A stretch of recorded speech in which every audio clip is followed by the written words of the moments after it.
113 vjetori i shpalljes së pavarësisë së Shqipërisë u kremtua edhe në Lezhë. Ceremonia u mbajt pranë obelisku të Beslidhjes, në qendër të qytetit, ku u ngrit flamuri dhe u vendosën kurora me lule nga autoritetet lokale, në përkujtim të kësaj ngjarje të rëndësishme për kombin shqiptar.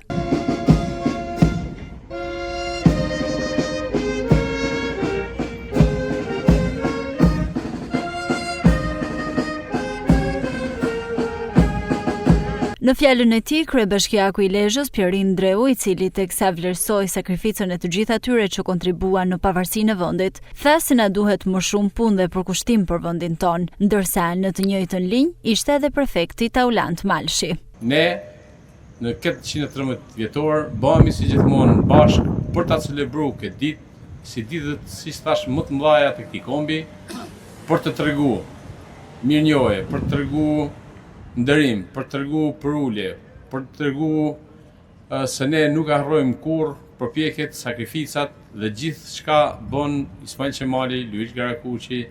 dhe gjithë firmëtarët e pavarësisë. Na duhet më shumë punë, më shumë përkushtim që ta bëjmë jo vetëm Shqipërinë, por Lezhën tonë të dashur, sepse siç u tha edhe nga martja,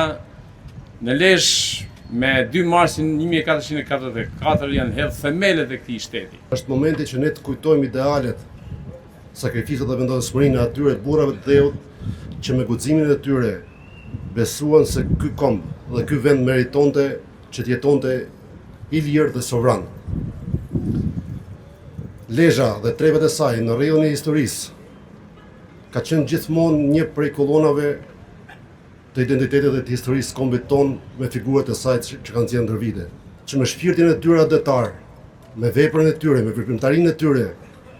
kanë mbajtur gjallë gjuhën shqipe dhe njëkohësisht kanë kontribuar për një kombë më të bashkuar. Aktiviteti organizuar nga Bashkia Lezhë për 113 vjetorin e shpalljes së pavarësisë, krahas autoriteteve lokale, bëri bashkë edhe përfaqësues të komuniteteve fetare e 10 qytetar. Osman Haxhia